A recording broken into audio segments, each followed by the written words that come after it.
Hinamon ni Pangulong Benigno Aquino III ang bagong Commanding General ng Philippine Air Force o PAF na mas doblehin pa ang kahusayan ng naunang pilot in command ng hukbong himpapawid. Napili ni Pangulong Aquino si Major General Jeffrey Delgado bilang Commanding General ng PAF dahil sa karanasan nito't kaalaman sa hukbong himpapawid. Jeff, sa tagal nga at ikaw nga talagang kakilala ko, si Larry na hindi ko kakilala ay talagang husay ng performance. Palagay ko, alam mo na, inaasahan ko sa iyo, doble lang. Isinagawa ang change of command ng PAF sa Fernando base nito sa Lipa, Batangas. Pinalitan ni Major General Delgado si Lieutenant General Lauro Catalino de la Cruz na nagretiro ngayon sa serbisyo. Nakapagtapos sa Sandigan class ng Philippine Military Academy noong 1982 at sa Philippine Air Force class noong 1983. Nakilala na si Delgado ni Pangulong Aquino dahil napabilang na ito sa Presidential Security Group ni dating Pangulong Corazon Aquino. Napabilib din ang Pangulo dahil sa pangalawang beses naging survivor si Delgado mula sa plane crash.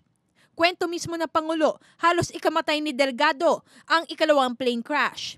Ngunit nakalis ito sa eroplanong bumagsak sa tubig at nailigtas ng isang mangingisda. Pinasalamatan din ng Pangulo ang outgoing pilot in command ng PAF dahil sa kahusayang ipinakita umano nito sa pangunguna sa PAF. Pagkatapos ng kanyang paglilingkod bilang Commanding General ng Philippine Air Force sa loob ng 2 taon, natupad din ang kahilingan ni Lieutenant General de la Cruz na dito gawin sa Lipa, Batangas ang seremonya ng kanyang pagretiro.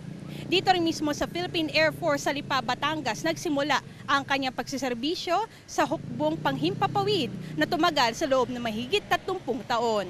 38 taon kong pinaglingkuran, nananaig po ang kagalakan at pasasalamat sa aking puso dahil nagkaroon ako ng pagkakataon na iangat muli ng ilang antas ang kapabilidad at kredibilidad ng hukbong himpapawid ng Pilipinas. Tiniyak naman ng bagong pilot in command na ipagpapatuloy niya ang pagpapataas ng kalidad ng hanay ng hukbong himpapawid.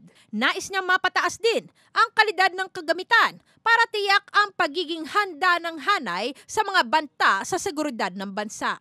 As the new pilot in command, I will increase back pressure and add more thrust to propel the organization in step with the defense establishment.